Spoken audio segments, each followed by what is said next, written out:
I'm Patty Danos. I am Director of Marketing and Events here at the Chamber, and I'm just here to welcome you to this seminar that's being put on by Nelon and Davis Associates. This is actually the second in their series. I don't know if all of you folks read the first one, because they're Harnessing Technology series. And they're taking advantage of one of our member benefits, which is use of this conference room and the electricity, Wi-Fi, the whole thing. The electricity, you know, the tables, chairs, and whatever else, to put on this seminar about the cloud. So hopefully you guys will learn a lot about the cloud during the seminar. But this is Jim Nelon. You've already spoken with him. Great resource for this type of information. So thank you very much. Thank you. Enjoy. Thank you for letting me finish. We'll keep this very personal and cozy. What we want to do today is to talk about the cloud computing, and bring you up to date. This is going to be a primer today on cloud computing, and starting kind of from ground zero, what the cloud means, how to spell it, you know, what it can incorporate, how it works a little bit, and what you might be able to think about in your businesses about how you might use the cloud to advance what you're trying to do in your businesses. That's the goal of today. And it's going to take, I think we should be done by about 5 o'clock today. That's okay. What's for dinner? We'll run through the sandwiches again. And dinner. No, it should be done in about 45 minutes or something like that. And all questions, please ask as we go along. Obviously, we'll have time at the end to answer any questions that you might try to answer any questions you might have. So with that, we'll just get started. Let me just give you an idea of what the cloud means. First, this is right off of our webpage. Cloud basically is a way of using the internet to another facility without you having to build anything yourself. So building anything yourself being defined as I don't have any, because I'm cloud-based, I don't have any servers, mainframes, computers. I've got really nothing in our Joe Davis and I run a partnership together, Nelon Davis Associates, and we have no computers except our desktops. Okay, great. We don't own anything. Thank you. Except the desktop. And we're moving more and more to what we call a thin desktop, which means we don't really have anything in this desktop except for just the ability to get out to the web. And everything that we do is on the other side of the web, the internet. Web and internet are interchangeable terms. And so I really own nothing here. It's all over there. And I'm going to show you what that means in just a second. This is our website. Actually, we're connected through Wi-Fi, so we have no wires. You got a cable, you got a wire to the electricity, but that's it. Everything else is Wi-Fi, which is cable, non-cable connected to the internet from where this PC is here talking to the Chamber's Wi-Fi connection. Are you all familiar with Wi-Fi? Okay. So we're Wi-Fi connected to the internet, and this is sitting out in a provider called Network Solutions that is in East Nowhere. I have no idea where they are. You do? Okay. Network Solutions. I don't know where they are. I know where some of them are. We use Rackspace. We use HyperOffice. HyperOffice is down in Rockville, Maryland, and Rackspace is based in San Antonio, but they've got stuff all over the place. And this is Network Solutions. So we're using 3 providers. I have no idea where Network Solutions is. But we host our website, which is what you're looking at here on Network Solutions. And inside the website, there's a page in it called Cloud Computing, and what we're going to do today is talk about the what, why, who, where, when, and how of cloud computing. Go through each of these in some detail to give you an idea of what each of these things can do and why you might want to do cloud computing. So let me start just with what is the cloud, and let me just draw a diagram up here. Because the cloud is basically 3 major components. Over here is the processing piece of it, and once again, we don't know where this is. I kind of do, but I don't need to know where this is. This thing connects to, this is why this is called the cloud, because we don't really know what happens in here, nor do we need to know what happens in here, because we don't care. I care deeply about a lot of things, but I don't really care what happens in here. I just want something to happen when I want it to happen. And the internet is getting me over to this processing capability over here. And then here I am on my thin client, or I can have a thick client down here. Typically a PC, it can be an iPad, it can be really anything down here. It could be a desktop. We'll cover some of these things here. It could be a smartphone, it could be an iPhone. Anything down here that is a capability of connecting to the internet. And that's what we're going to be talking about today, is this paradigm and what can happen here, what should happen here. Should is a big word. What may happen here and what we kind of recommend can happen here to avoid the things that you really, in my opinion, don't want to be dealing with, of the professionally run IT operations that are happening over here on the other side of the cloud. And the internet, we all know about. The internet's pretty stable and secure in some cases. We'll talk about security today too. That's the question I was going to ask you. One of the biggest issues that people raise first off with cloud computing is, wait a minute, I'm here, they're there. What happens between here and there in terms of my stuff? I'm sending stuff through a dangerous war zone in here, according to some folks. What happens in this war zone here? And I'll tell you what happens in the war zone here. It's relatively safe. It's actually safer sending information through the internet if you do it right. Sending information through the internet than it is keeping it here. Does it downgrade any quality? Downgrade any quality, we answer that several ways. The speed is fast, so if you're talking about downgrade in terms of speed, no. You're fast as fast as you need to go through the internet to get what you need. Downgrade in terms of volume of stuff that you're sending, no. Downgrade in terms of quality of the information that you're sending to here and back, no. If there are other things that could be downgraded, I don't know what could. In other words, if I take a picture and with a high resolution camera, perfect transmission do I from here get to there and back. Point A to point B, Perfect. there's no difference between point A to point B. Correct. And there is, if there is a glitch in something, then there is recovery stuff that this thing knows how to do. It recovers. It says, oh, I didn't get the thing. So there's some error recovery that happens along the way. So if you send something and this senses that, nah, I didn't get it all, then like your phone, like you're talking on a telephone and you say, wait a minute, you just cut out? You're on a cell phone. You just cut out or something and you say it again. It's the same process here. It recognizes when something cut out and asks to retransmit that piece that got cut out until it is sure that it has gotten every bit, literally a bit, of information that you sent from here to there, and vice versa. So the process So I was thinking of high resolution photography from one point to the next point. It's all going to be intact and all guaranteed. There are any guarantees anywhere. Guaranteed of making sure that whatever you send here is received here and sent back to you. So there's not an issue of quality in terms of what you're sending. Did it really get there or not? Yes, it got there. And from them sending to whatever this is on the other side, or whatever your application is up here sending back to you, there is no issue of getting what you think is transmitted. So you can go to the bank on that one. Where you can't go to the bank necessarily until you do it right is the security of what happens to your stuff here on the internet, and we'll cover that. Because that's one of the biggest concerns that we continue to talk about, because it is legitimate, it is real, that there are some mavericks and there are some rogues and there are some thieves and spies and so forth here in the internet. And there are ways to make sure that those guys are marginalized. Well, the federal government is trying to use the cloud all the time. To save cost. All the time. Yeah. All the time. And we are too. And that's what today's all about, to save, among other things, to save cost. So that's essentially what the cloud is all about. Now there's some pieces that... Before you finish, let me, on the big picture. Yeah. On the left-hand side over there, you talked about 3 companies that you connect to. Are those over there in that box? Yes, these are all 3 over here. Okay. We happen to use rack space. Right.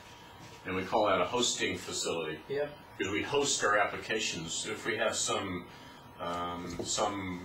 photography resolution kind of thing or something, we might have that running on rack space. These guys are really nothing more than a blank computer that you could put your stuff on and run over here. Rack space, there's another one called HyperOffice. So that's the mainframe or the whatever servers that used to reside on your facility, is what you're saying. Right. Okay. And this is Network Solutions is over here too. Solutions. And there are a jillion of them. There are a jillion of these guys on that side of the cloud, willing and ready and able to process your stuff. Whatever that means, your business. They're willing to run your business over here. The guts of your business runs over here. And the applications that are stored on the left-hand side come from you originally? Correct. Okay. They would be initiated from here. Right. And then they are installed over here and run over here. Right. And we'll get into something in just a second that gets into that. And the access to it is through the internet to get back and forth. So we talked about security in the cloud part, but what about privacy? Yeah, we'll talk about it in just a second. Good point. That's the point. Leading up to that. Right. Next. Yeah. Now, here with the internet, there are a lot of ways to use the internet. Let me go back here for just a second. In the old days, this was called a mainframe. And today they're called a server. You'll hear the term server. And hosting, you'll hear hosting as another example of something, hosting on a server or a mainframe. In the old days, it was a mainframe, and then you had a leased line between the mainframe and where you were, and down here you had a dumb old green-colored CRT that had a keyboard attached to it. And this thing had no intelligence whatsoever to it. This thing was very expensive, had no intelligence to it either. And this thing was very expensive in big rooms with air conditioning and raised floors and all this kind of stuff. And between here and there, this cost a gazillion dollars in the good old days, and this was very expensive just for a dumb old CRT to sit there in front of you. And slow.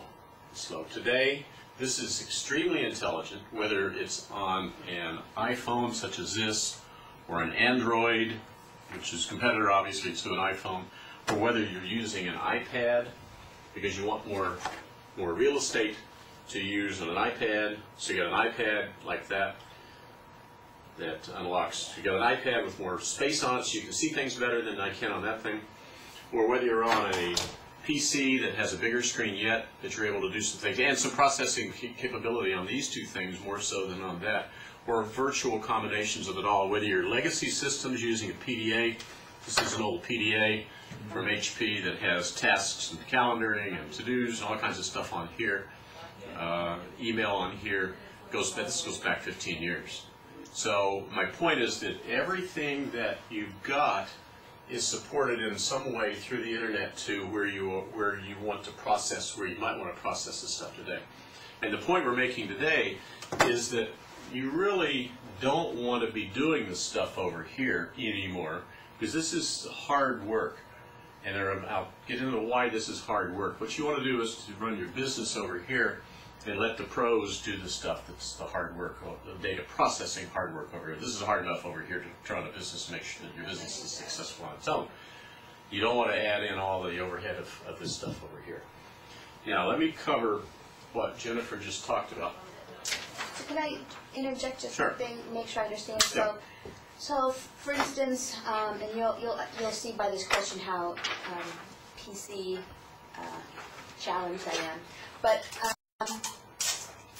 when I do my internet access for my email messages, so I go online because I don't have any of those messages on my computer. I keep them all. They're all web-based. I don't. Yeah.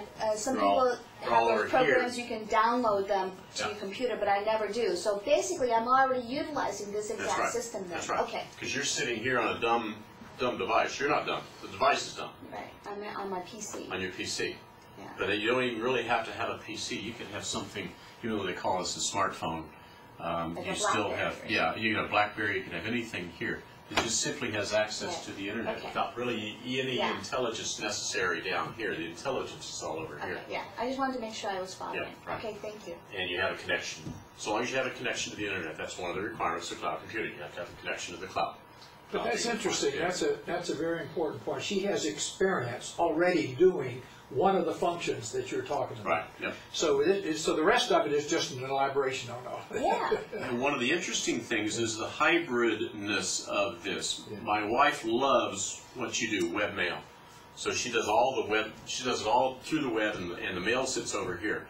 I don't like that as much, because I like my mail to be down here, because when they get on an airplane, when I get on an airplane, when I fire up the PC on an airplane, I'm not attached to the internet anymore. I'm not allowed to be attached to the internet. And if I'm on a 15-hour flight to Hong Kong, as Neil knows that I was on a lot of flights, I lived for 8 years in Hong Kong. 15 hours and 20 minutes later, you're in Hong Kong. I don't want to be disconnected from the internet for 15 hours and 20 minutes. So there are legitimate reasons why you want to have something down here on your client. So you could do work there. And I can do work in the air. As soon as you connect, then you can send Assuming it all off. that I can plug into the wall, and I was blowing out some circuit breakers on Singapore Air one time because my PC was overpowered for what they did. You don't want to know. Right. But my point is, it's a hybrid of capability of having something down here on your PC or your smartphone or your whatever, or nothing on here, and having all over here or some in between. And those are paradigms that you can work to your best advantage. For me, the best advantage was to have some of it down here and most of it over here. For my wife, she wants it all over here. Because every time she does mail, she doesn't want it on her PC. Doesn't need to have it on her PC. Right. She can use her smartphone. You know, if you had dumped it down on your PC, then I don't have it on my smartphone because it's already down on the PC and erased off of over there. Exactly. So there are paradigms here that are good examples of where you want to really think about how you want to think about how you want to use it. Okay. Okay. And that's mail, but now think about your business. Think about how you want to structure your business, your accounting functions, your ongoing, if you're doing projects, different places you're doing projects, you have tasks within projects, you need to notify somebody about, oh, wait a minute, Irene hit, or we had a snowstorm, an ice storm, and we have to back things up a little bit. We're backed up, so we have to move things out a little bit. And how do you notify all the people and so forth? Well, that all comes into some and we'll show all that to you in a few minutes. We'll show you some things about how you do that with this cloud computing paradigm. Now, Jennifer mentioned about public versus private, and this is getting a little deeper into how you do this over here, where you store your stuff, where Rackspace would have your information. You can have it either publicly. By public, it means that I am sharing a computer with others and space with others. I still have security. It still is my space, but I'm borrowing hardware from a whole bunch of people are borrowing the same piece of hardware. But there is security within that piece of hardware that keeps others from getting into my data and getting into my applications. But I'm still sharing. And the benefits, there are quite a few benefits here because you're sharing more and more here.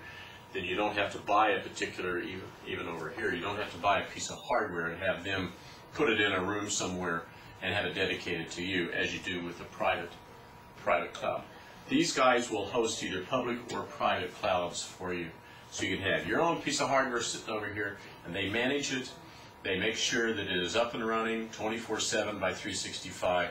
They make sure that it's backed up and recovered if something happens, a hard drive fails, and it will. Hard drive fails or something like that, they will take care of restoring that information for you so that you don't have to mess with any of this. You don't have to make sure that you run the backups overnight.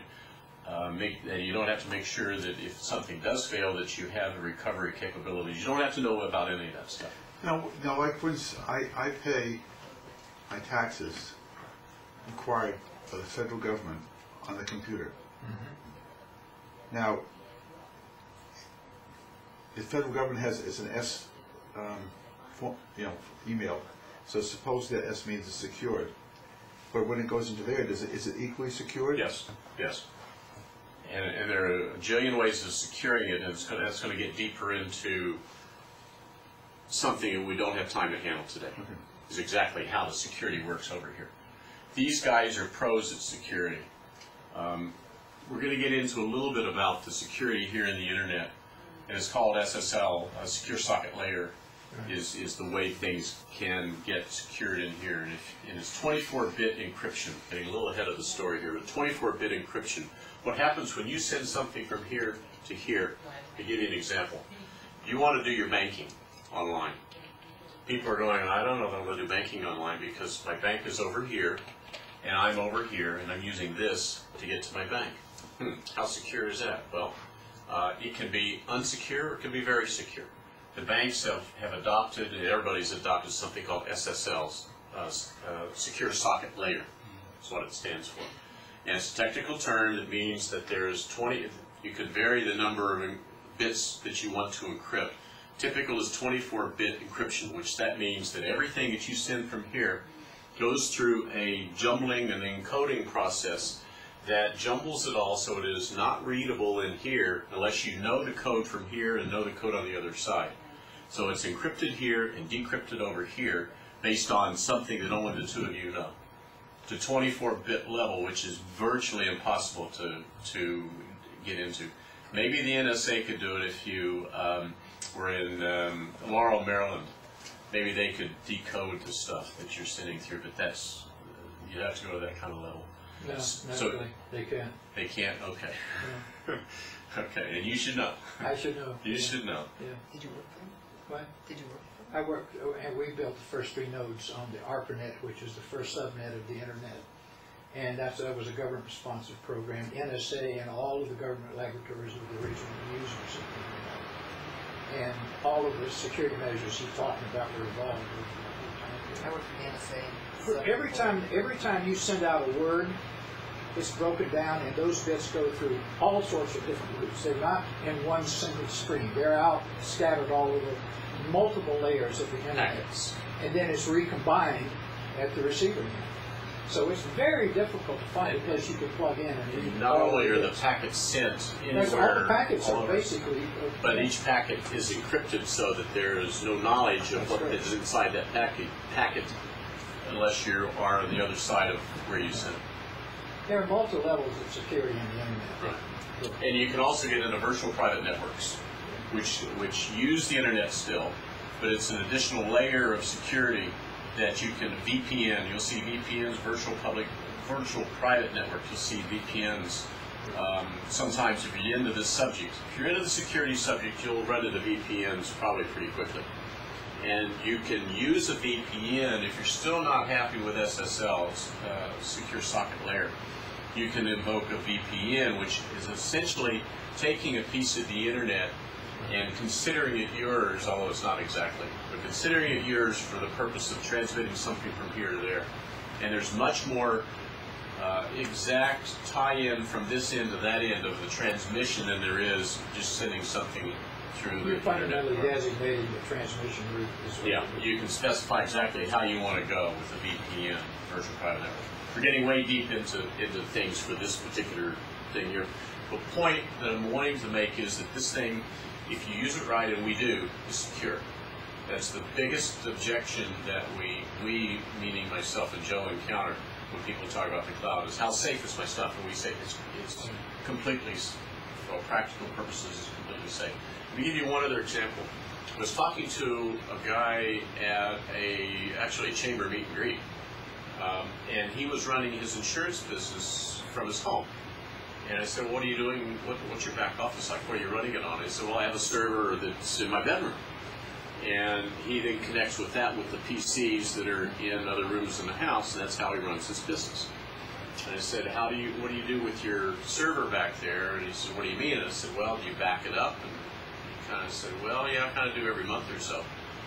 And I said, well, you might want to consider backing that up, saving the data that you're doing there on a frequent basis, maybe every day, maybe more often, maybe less. What do you do if Irene comes and you lose your, or this thing that we had in October, then you lose your electricity? Well, I got to wait for it to come back. Are you going to wait? Is your business going to wait a day to a week? We were out for a day and a half. We were fortunate, but others are out for longer than that. But are you going to wait for your processor to come back, your electricity to come back, so you can bring your processor up for a week? Somebody calls in with an insurance claim and needs some information, and it's sitting on that server right there. You don't have any electricity. Well, I may need to think about going out and getting a generator. So, okay, you can go get a generator, and then you have to deal with all of the generator and the propane, the gas, the diesel fuel, whatever you're running the generator with, switching that over, buying enough generator to power your PCs and your all that stuff. You got to deal. The point is, you got to deal with this infrastructure over here Is that insured? And so I'm an insurance guy. Of course it's insured. I said, okay. So you're paying some premium to somebody to safeguard the data? Well, no, I'm just insuring the equipment. Well, what about the data from theft? Well, it's right there in my bedroom. I don't have a problem with that. I said, well, what if somebody breaks into your house? Well, they don't do that. I said, well, they might. And over here, nobody's going to break into this place because they have industrial strength security, physical security as well as logical security over here. The point of all that discussion was that he's a lone ranger running his own operation here. Instead of allowing the professionals to run it over here, he's having to deal with all of the things that can happen to you, such as no power, such as backups, and having to do a recovery. If you lose a hard drive or something, a hard drive crashes, you got your data on there, you need to have the capability of restoring all that information that you had there that is your lifeblood for your business, restoring all that back onto the computer, as well as getting a new computer, a new hard drive, a new whatever crashed, getting all that replaced, and then restoring all of that. And that's taking your time away from that, if you know how to do it, taking your time away from your business to do something else that you don't need to be doing. And you're having to buy the hardware, the software. We'll get into an example here in a few minutes of software, give you a quick illustration right now. When I was upgrading on my PC, I'm a Windows-based guy. When I was upgrading the PC from, it used to be Win95, then Win98, then Win Millennium Edition ME, then Win 2000, then Win XP, then Vista, and now Windows 7. It's been the progression since whatever. I was on XP, and I got a Windows 7 computer as the next iteration. I couldn't go from XP to Windows 7. Microsoft didn't build. They forced me to buy Vista and then to buy Windows 7, because that was the migration path. I could go from Windows XP to Windows 7, but I had to rebuild everything in Windows 7. There was not a migration, there was not an upgrade, it was a rebuild. From ground zero, I could take everything off of XP and rebuild it in Windows 7, and that's what I ended up having to do. Instead of buying, I probably should have bought Vista and did an upgrade, but it was another $200 to buy Vista, and I just put my foot down and said, I'm going to buy it. I've got Windows 7 already. Out of principle, I'm not going to fund Microsoft anymore. You're probably lucky so many problems with Vista showed up. Could be. I'll never know. See, I never had Vista, and I've been on Windows 7. I don't know how I got there. No, that's okay. You bought a new machine that had Windows 7 on it. Yeah. Yeah, so you didn't have to deal with that. Oh, I see. Yeah. But if you have a bunch of applications that you were running on an older machine, then you'd have to take those applications off, store all the data off, back up all the data, and restore. You have to rebuild the application on your Windows 7, which means buying new licenses and all this kind of stuff for Windows 7, and then restore the data. You have to build the application itself, the thing that is your. Probably the guy I bought the new computer probably did it for me without even knowing that. And that's the point here. Did you have a previous machine that you had? You gave that to him, and he then delivered you the he did all that stuff for you. He did all that. Oh, and that's yeah, right. And that's the point of cloud computing. You have these guys doing all that for you. You just have the computer down here. You don't care what happens about the operating system, the upgrades to it. There's something called service patches. Service SP1, SP2, and SP3s that come out. And service packs. And Microsoft releases service packs every now and then, and those contain bug fixes and enhancements to the operating system from what it started out to be to where it is, where they want you to be the next time around. And you would have to apply the service packs to bring things up to date.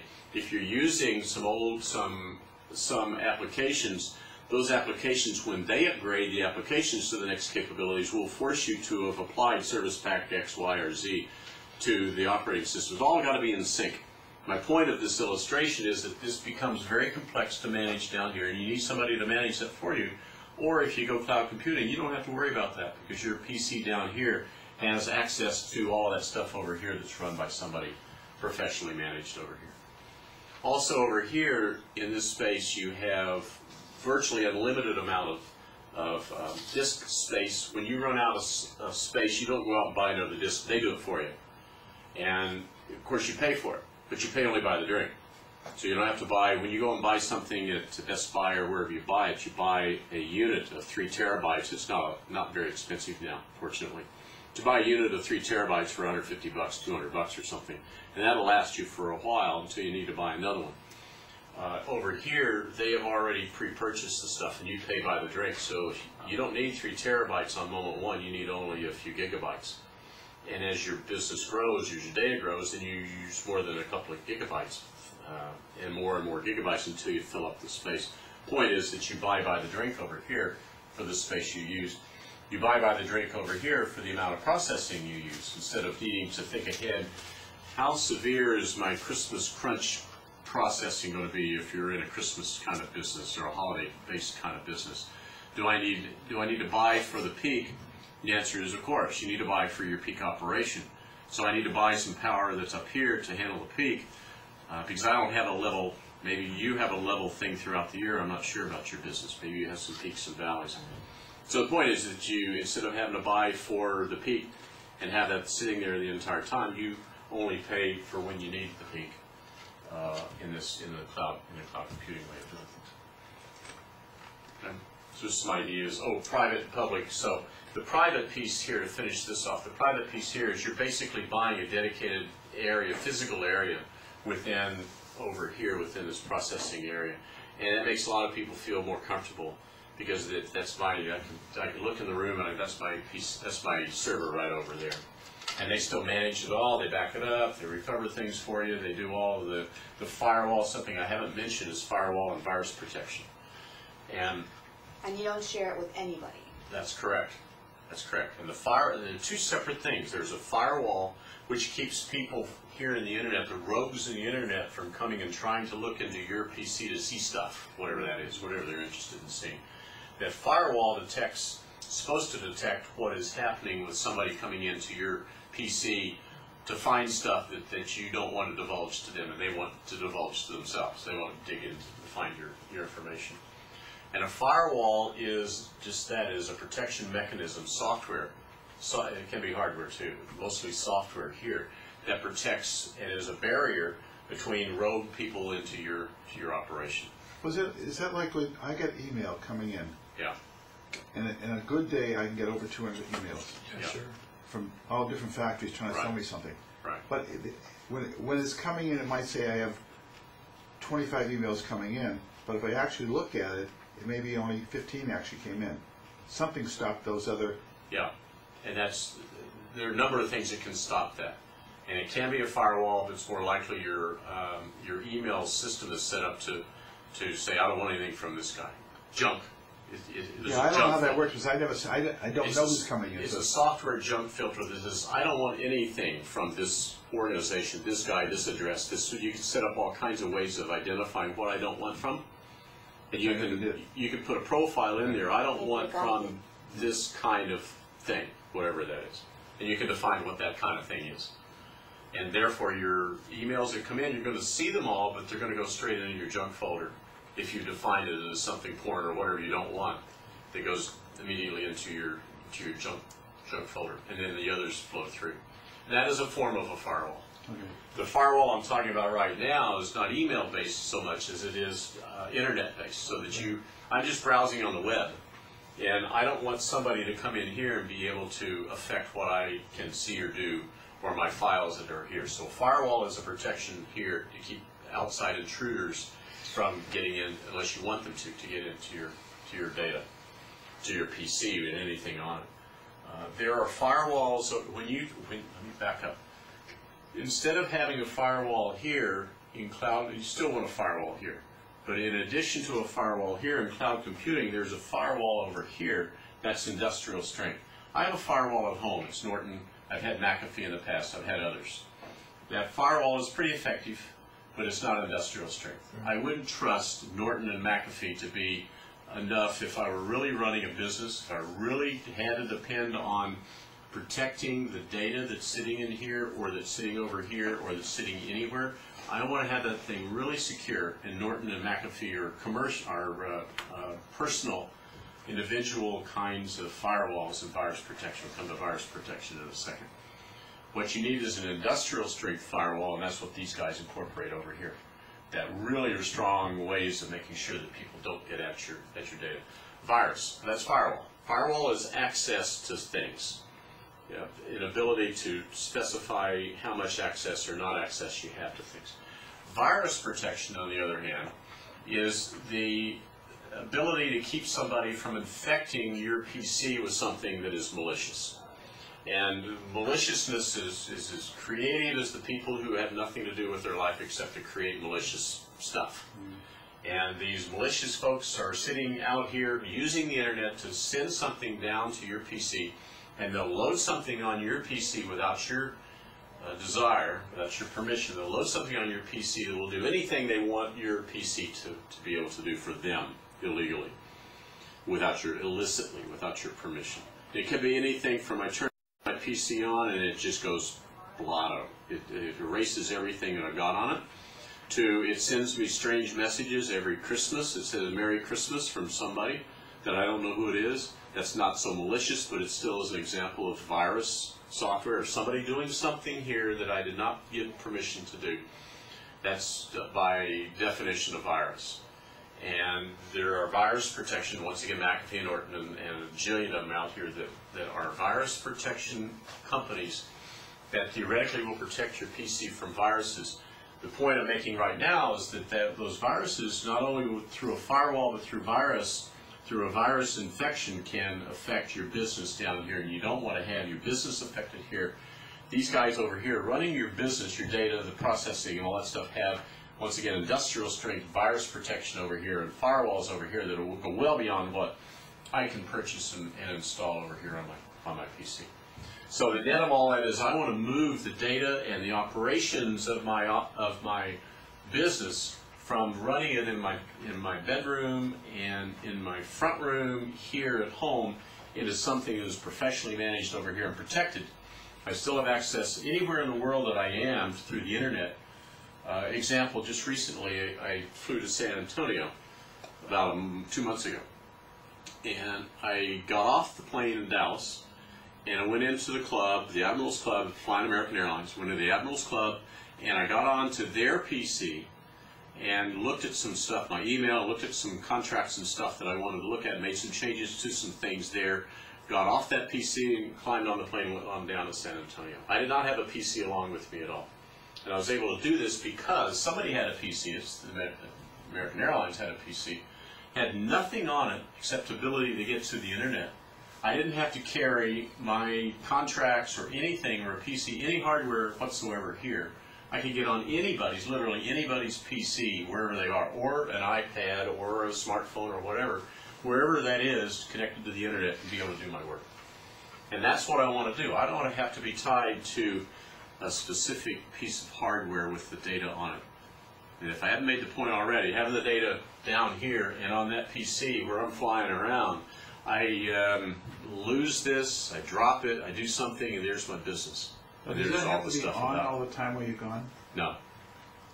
No. The server runs all the time. Yeah, the server runs all the time. It does not have to be. 365 days. The client doesn't have to be on at all. You could be on. The client could be a client being defined as the PC. That's the way it is with email today.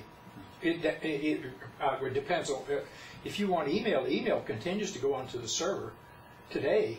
And saves it for you. And saves it for you until you decide you want to go read it. Until you're ready to download it as I like, or my wife just reads it online as she likes. Your choice. And it stacks up, just like a mailbox would stack up. Until you go out to your street and pull your mailbox and pull it in and look at it. Same paradigm. So, But that mailbox is safe. On your street it's safe because there are federal rules, there are felonies that keep people from going and stealing your mail out of your mailbox. And there are similar restrictions here, security conditions here that will keep people from stealing your mail, your data. so if I was giving, say, a talk like yours, if I wanted to, I could load the entire presentation onto Rockspace. Right. And then as long as when I got where I was going, they had some equipment that Right. I could Equipment just... being almost anything. An iPad, smartphone. We just pulled Nat's your promotional, No, I have my website. your website with a promotional thing on. We just pulled it on the smartphone a little while. In fact, let me just do that right now. Yeah, and use the QR code. Here's an example of using a smartphone. Here's Nat's business card. I'm interested in Nat's capabilities here. I see a QR code, quick response. QR stands for quick response. I see a QR code on here. I go, let me see some more. So I have a smartphone, and I go here and I go like that, and it goes. Let me turn the sound on. It beeped, and here is his website, because he has a QR code here. And now I go, oh, I kind of like that. Let me take a look at more information. Oh, it says tap here to play the video. Okay, so I'm going to play the video. And that, in less than a minute, gave me complete access to Nat's information, his business, and his ability to tell me what he wants me to hear and do and see and say and respond to right here. And this happened here. I could just as easily walk over here to that iPad and do exactly the same thing. Or your laptop. Or the laptop. You could actually send, you could send it to your computer, your screen. Correct. Or send it to somebody else. All the above. Yeah. The point is that all these things are ubiquitous. Now, you don't have a camera on your laptop, or do you I have do have a camera on your iPad over there? There's a camera there and there's a camera here. That's what I'm saying. But for you to get it on here, you just have to send that over. Correct. And then it'll be all set. Correct. Well, I know this is getting a little bit further. Can the camera on your laptop read a QR code? If I have a QR code on there, yes, it could. Okay. Yeah. I don't have a QR application on my PC. Okay. Right. But yes, it could. Yes. Any place that has a QR application and a camera. The QR application uses a camera to read the QR But if code. you have an iPhone or smartphone, okay, like you said, you have a Droid, right? Yeah. Okay. Yeah, a Droid would be able to read Yeah, the you could QR. use the camera on that, and you could read your QR code and send it to your laptop. Oh, I do that. Oh, yeah. No, I read them all in the newspaper. There you go. Okay. So, that's what? Can I show an example last week that occurred? You know Craig Bentley? You know Craig Bentley? I know... He's from the church. I'm not sure I do know Craig. Well, at any rate, Craig works for a communications company, and somebody got his business email address and used that to send spam across the world. Mm-hmm. And of course, if you want Viagra or Levitra or whatever else like that, you get it. You get those messages whether you want them or not. Mm-hmm. And the reason that he can't prevent that from happening is because it's in my address book, and it's in all the rest of his friends' address books. You see, so that's the kind of limited security that you have on this end. And that's why you don't want a lot of things to exist on your end. You want it to exist on the other end.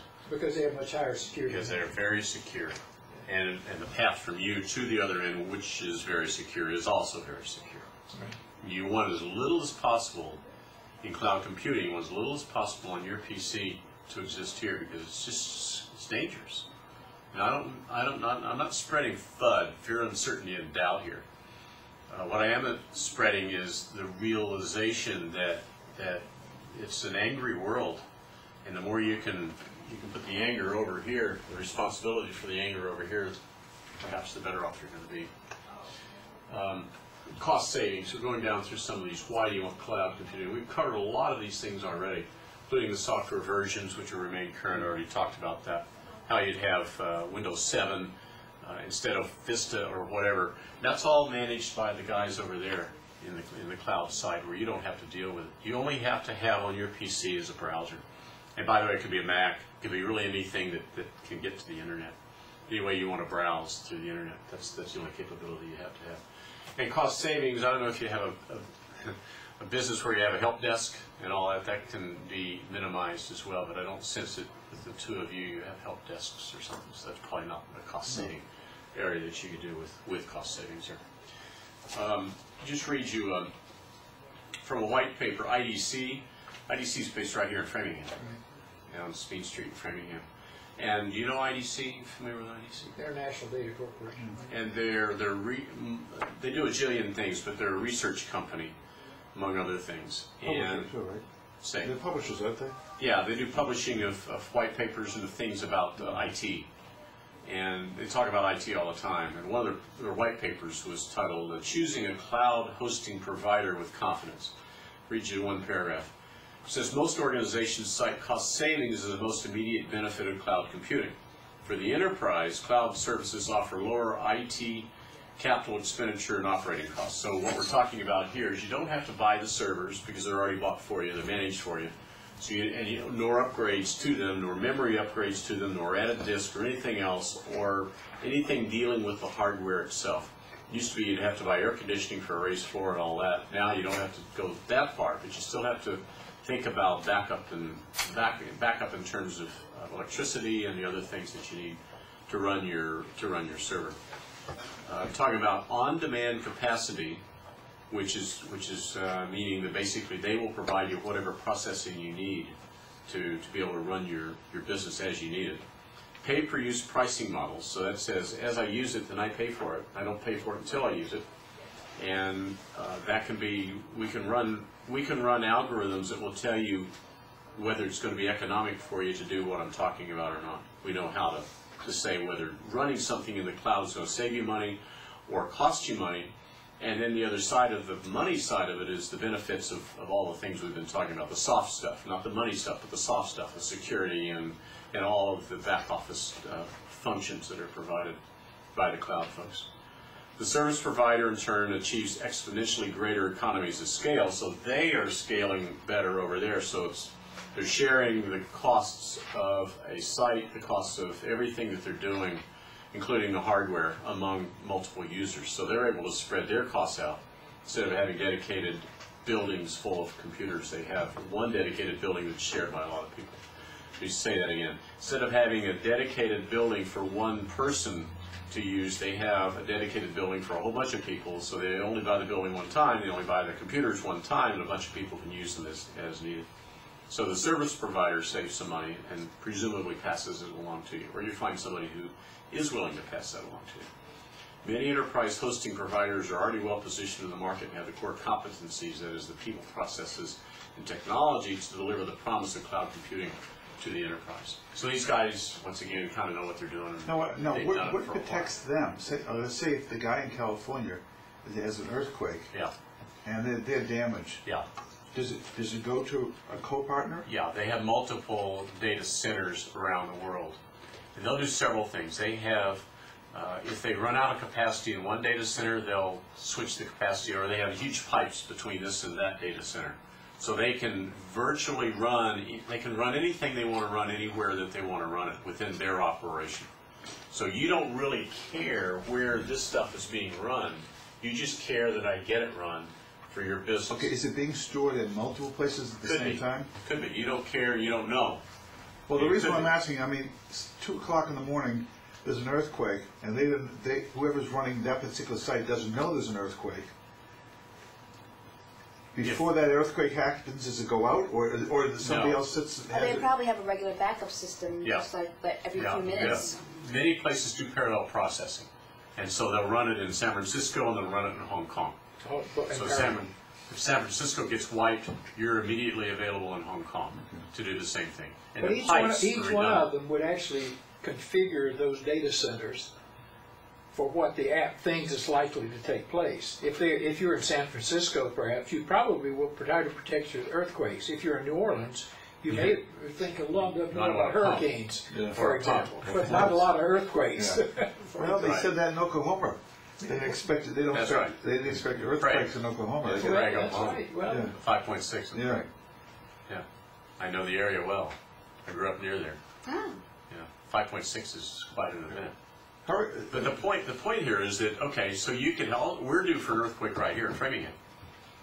And when that happens, is your back office that you have all your stuff on there going to survive that earthquake? I don't know. Is it going to survive the one that is professionally managed? Yes. Somewhere it's going to survive because they have multiple sites. And backups to get from one to the other, and pipes to interconnect them all. In other words, you don't care. And you shouldn't have to care. Because that's their job to care about all those things. Well, we've had earthquakes here anyways, but they're so mild. I mean, how about an ice storm? It wipes you out for a week. Will we ever have those? I don't know. I We can have tell one of you we those? did. We have Maine a- had one a few years ago. And here's We had a We had a tornadoes. blizzard, We had 3 12 feet of tornadoes. snow. And here's what I did. I lost power, as I said, for a day and a half. What I did, I took this PC, which I couldn't run anymore after 2 hours of battery. Right. It was dead. I took it up to the library. Library has Wi-Fi, and they had something called electricity. And I sat and did whatever I had to do there because everything that I had was over in the cloud, and all I had to do was to have a browser. I actually didn't even take the PC, I just went and used theirs. You could have taken this, you put it in your, use your car too.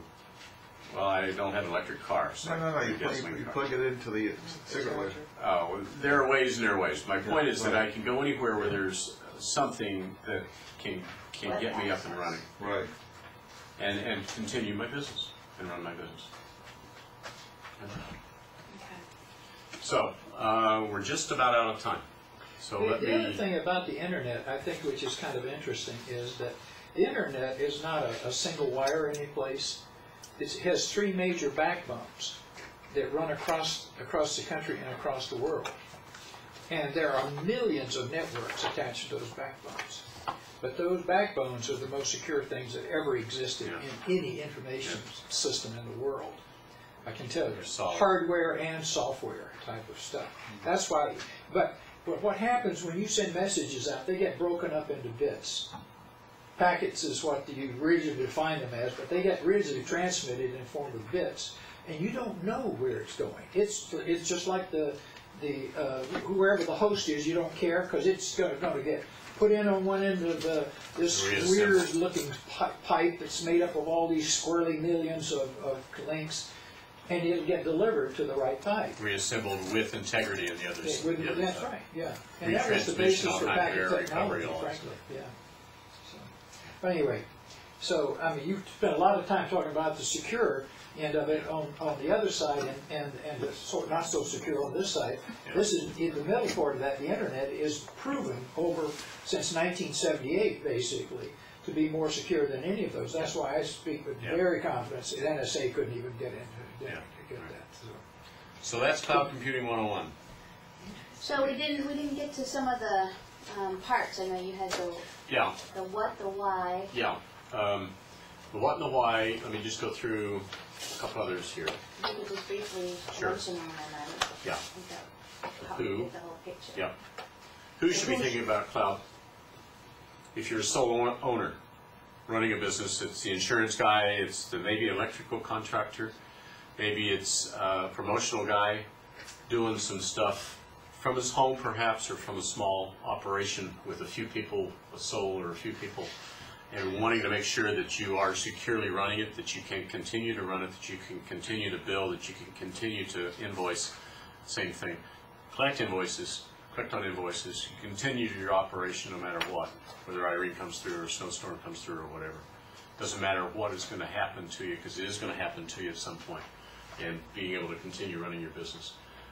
2 to 10 person business, it basically is scaling through these different examples here, and the examples we have around this table are more in the 1 or a 2 kind of thing, so I don't need to go much beyond. Jim, are you going to talk at all today about, you've got these smartphones and this whole set of paraphernalia all sitting over here. You've got applications that have to be stored hosted on those servers. Right. Yes. And right. Are you going to just mention how those your customized applications or whatever applications you choose to get transferred to store there? Right. Joe and I run our business on the cloud. We happen to use this one right here. We happen to use HyperOffice for our business. We happen to use Network Solutions for our website for whatever reason. We would host some applications over on Rackspace. The difference between the 3 is an example here. Here is our office. And let me just plug this in over here. Give you an example over on this side. That's Joe's PC. This is mine here. And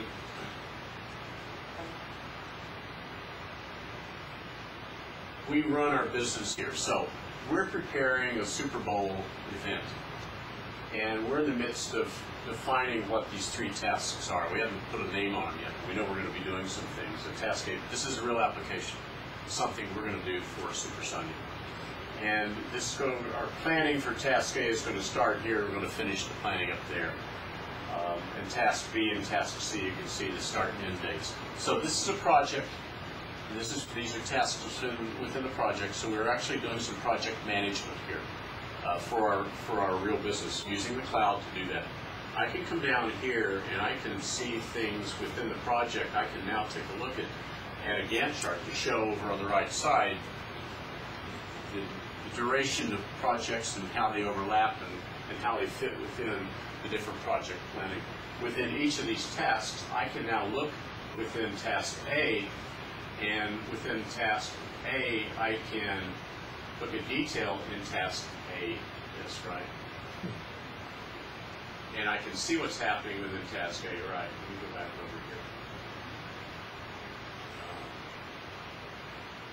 I'm not, oh yeah, let me go down here, sorry. I'm here in the groups.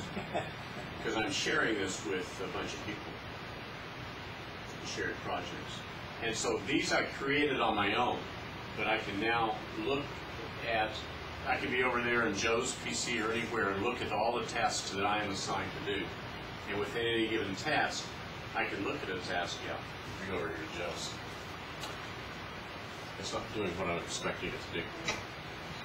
And I can actually then manage the tasks and run my business for that particular Super Sunday project. It's doing the same thing over here. I'm not using it correctly at the moment, so sorry for my error. It's my error to do this. Let me show you something else though here. We can do things such as do our mail here. We can look at calendars to show all the calendaring that we're doing for our operation. Shared calendars, so I can look at Joe's things that he wishes to share with me, and vice versa. Joe can look at my tasks and calendar events that are shared with me. So we're running our business here. We're doing calendaring, so we have a mutual calendar set up across all the people in our business. We have documents that we can share. So the exact example, when I went to San Antonio, when I was in the Admirals Club, and I was changing, I mentioned I changed a document while I was en route to San Antonio. I made that change on a quote foreign PC in the Admirals Club in Dallas, and I changed the contract and left it in the cloud so that Joe could look at that. And then I called Joe and I said, take a look at the document. And he looked at this document right here, like pulling this up, and could see the document that I had changed in Dallas, and he would be able to see it here because it's on the cloud. It wasn't on my PC. If it had been on my PC, then I would have had to have transmitted it somehow to him by email perhaps, or some other way of getting it to him, which I didn't have that document on my PC to be able to do that because I was on a foreign PC. So think here again, I did not have that contract with me. The contract was sitting over in the cloud. And I was able to access that cloud contract in the cloud, make the changes to it, leave it in the cloud, and Joe could look at it in the cloud, versus me having it on my PC and having to somehow get it from my PC to Joe. But this, what you're illustrating is you're concentrating as the company person on what the function are that the company is trying to do. And that gets automatically transmitted to the hosting machine and is maintained, all that high-tech stuff. It's all over there. But what you're doing is contributing the thing you know what to do. I'm running the business. Running the business. Right. I'm not managing. I got that out of it. Right. I'm not managing the contracts. I'm writing a contract, changing the contract, but I'm not having to deal with getting a contract over to Joe because it's sitting right here for Joe to look at all the time, including versioning. So it creates a new version. It says, oh, Joe looks at all the documents here and he sees a version 1 and a version 2 and a version 3. Oh, I didn't know you had a version 3. Now he does because he sees version 3 because I made that change in the Admirals Club on the way. Right.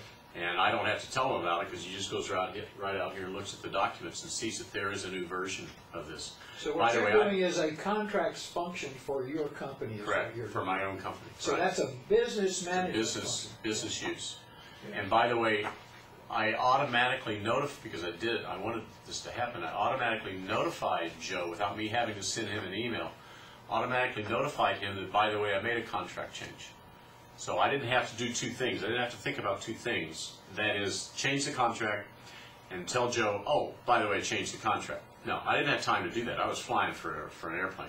What I did, I changed the term and condition of the contract, and saved it back up into the cloud, and the cloud notified Joe that, oh, by the way, he changed the contract. Can I go one step deeper in this, because I think you started with something to create this particular description of your business, because you've got all the functions on the left-hand side. Right. So you got Right. so you started with something here. over there. Right. And I think it would be interesting to you is, where do you start? For example, in Nat's case, does he have to go create that whole framework he's looking at? You have the data already, and what you do, you take the data from where you got it and put it into the cloud. So all the contact information that you have already, all your clients, every customer that you've got, every business relationship you've got. Well, that's similar to the bar that's at the bottom of my screen, isn't it? I don't know what's on the bottom of your screen. I mean, I have QuickBooks, I have Photoshop, I have... Yeah, similar to these things down here on the bottom of the screen. Okay. These are applications. So that's the There's same thing Word, that's and vertically there's there. Outlook and Publisher. And Right. So that's the same thing as you get basically vertically, but it's shareable. No, because these are different applications. These are functions within an application. Okay. Right. So this stuff is within, all this stuff is within this one application down here. This is the browser. So within the browser, I have the capability of doing email, and I can look at calendars across all the people in Nelon Davis. I can look at all the contacts that are on my own personal contacts as well as Joe's contacts if he permits me to look at them. And every other person that I want to see within the who owns contacts, I can look at their contacts if they choose See, to in my see case, that. I'm the only one that has to see it, because I'm the only one. Yeah, so see, you'd be working with those functions over there. That's what you would start with. Right. And for example, you know all of your clients. You should have information about each one of your clients under contacts. Right. Still though, even as a single person in your business, I mean, I can see how this could help me, because I make appointments, Right. and right now I carry my appointment book with me everywhere I go. Right. You bet. And I have to have an updated phone list, which I have to reprint almost every week. Right. So make sure that I have the correct and updated phone numbers for all my new clients in case I need to call somebody. Right. Like, somebody calls me and says, hey, my mom had an appointment with you sometime this week. I don't know when, but she is in the hospital and she's not going to be out for a week. Right. So, I have... But your clients change a lot more than mine do. Mine are pretty steady. So it's, other than, that's your calendar. This is my own personal calendar. By the way, this is shared with Joe, and I can come right here and I can say, oh, I want to see what Joe's doing also. And so Joe has a couple of things that'll come in here in a second once it downloads what he's doing. This is showing my calendar superimposed on what Joe's doing. He's doing a nutrition class. God bless him. On these 2 dates. This is over on Joe's side. So now I can coordinate with Joe. And if I got other people that I am coordinating with, if I have contractors or other people, subs or people that I'm working with, then I can have them come in and tell me where they are, what they're doing by events. Or the same thing applies for tasks, shared tasks. What program are you using to do that? HyperOffice. Because I'm using ACT. Okay, similar. Okay. Yeah. But it all runs, like what he's making, no matter what it is, It's cloud-based. is cloud-based. Right. Okay. It doesn't exist on your PC. This is not here on this PC. This is up from somewhere else. Rockville, Maryland, I know that one, but it doesn't matter where it is. See, eventually these people as individuals are going to have, like she was saying over here, Jennifer's saying, she could sit down and do the way you do, to manage your own time and do all that kind of stuff. And you do that by the functions that you do. Here. You don't do it by the tools that go across at Right. the bottom of the things. Here, I'm going to put in an event. So I can create a new event here and say that I want to add something here. Now I can put whatever the subject is and put where we are in Framingham. And I can specify dates and times and so forth of when that's going to happen. Could be a client, could be something else that you're doing, could be a meeting that you're going to, whatever. And now I can say here that I want this to be in my personal calendar, or a global calendar if you're sharing with other people. But I do want to share it with the team, or I can share it with Joe only, or whatever, to share it. And then I can do a whole bunch of other things here. And I can put a reminder on it, talk a bunch of stuff. But I can sit here and save it now, and now on the 16th, I've now got a, once it finishes saving it, it'll show up as another seminar. There it is. That's right here. Okay. Now I can go over to Joe's PC, because he's sitting in rehab. God bless him. And I can go over to, Yeah, he fell. yeah, he fell. And I can go over here and I can go pull up calendar and I can share, and within here, then You're in December.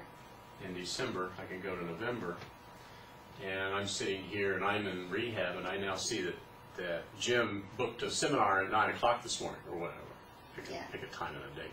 But now I've got something, Joe, know of something that my partner's doing, or a contractor's doing, or a patient is doing, or anybody is doing. And that's immediately there for him in rehab, where I was in Framingham. So.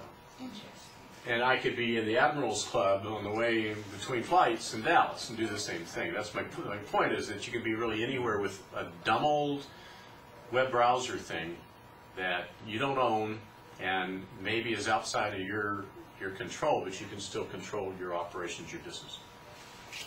The closest thing I did to this about 6 or 7 years ago, I was in, I don't even remember where I was, in Alaska, and I went into a site and looked at my email, because I can do that, so my web-based email. Right.